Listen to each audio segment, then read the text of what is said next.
नमस्कार।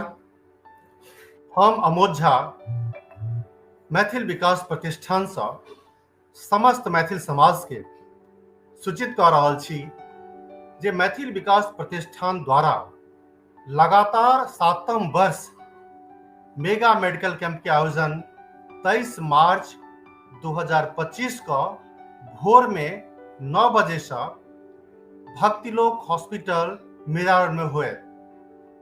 एहि mega medical camp में प्राय सब विभाग के एक्सपर्ट सुपर स्पेशलिस्ट डॉक्टर उपस्थित रहथिन। प्राय सब डॉक्टर ओहिठाम अपन कंसल्टेंसी देथिन। जे बेसिक ब्लड टेस्ट छै ओहो सब फ्री में ओहिठाम उपलब्ध रहतै। आंख के टेस्ट के बाद चश्मा फ्री में वितरण कयल जायत। मेडिसिन के सेहो सुविधा ओहिठाम उपलब्ध रहतै। और अहाँ के पता है सब गोटा के कि मैथिल विकास प्रतिष्ठान के जे मेडिकल कैंप होइ छै वो एकटा बहुत पैघ आयोजन छै और निश्चित रूप से मैथिल समाज के लेल एकटा ई बहुत बड़ा मैसेज छै जे मैथिल समाजक कोनो भी संस्था अतेक पैघ तरह के मेडिकल कैंप के आयोजन कर रहल छै आ लगातार कर रहल छै।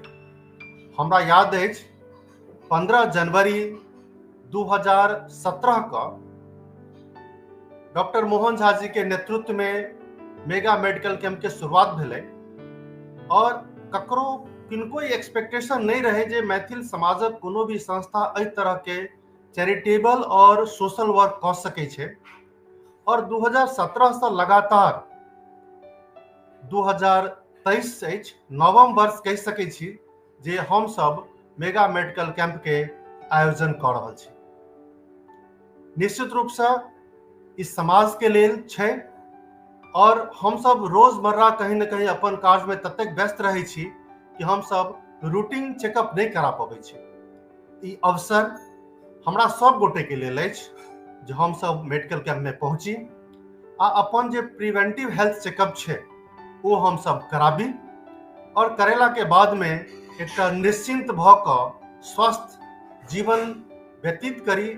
एहि तरह के मैथिल विकास प्रतिष्ठान के इच्छा छै और निश्चित रूप से स्वास्थ्य सर्वोपरि छै और हम सब गोटा एहि लेल हमेशा तत्पर रहै छी जे मेडिकल कैंप में सब गोटा आबी, कोनो तरह के असुविधा नहीं हुए और पुनः जे मेडिकल कैंप में जे ब्लड टेस्ट छै ओहि टेस्ट के लेल हम सब चाहब जे बहुत स्मूथली सब गोटा के टेस्ट हुए और सब गोटा के टेस्ट भेला के बाद में ओकर रिपोर्ट अहाँ सबके भेटे।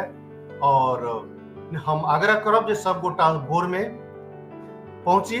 समय याद राखू 9 बजे से 12 बजे तक और दिन छै संडे 23 मार्च 2025।